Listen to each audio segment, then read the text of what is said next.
प्रहार संघटनेचे अध्यक्ष बच्चू कडूंच्या ट्रॅक्टर मोर्चाला आजपासून सुरुवात होणार आहे। बच्चू कडूंच्या पत्नीकडून ट्रॅक्टरचं पूजन होत आहे।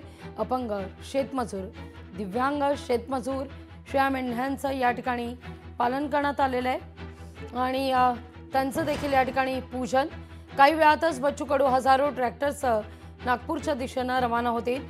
त्या सगळ्या संदर्भात बच्चू कडूंशी संवाद साधलाय आपल्या प्रतिनिधी सूरज दहाटी यांनी।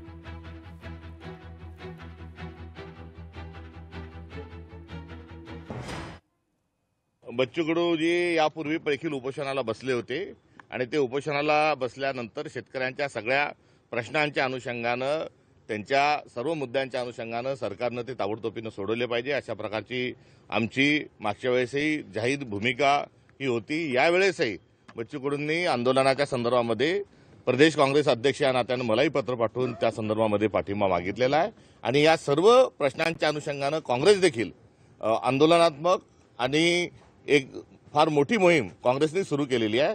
त्यामुळे या सर्व ज्या मागण्या आहेत त्या मागण्या रास्त आहेत। या संदर्भामध्ये आमचा देखील पाठिंबा आहे आणि आम्ही देखील लढत आहोत।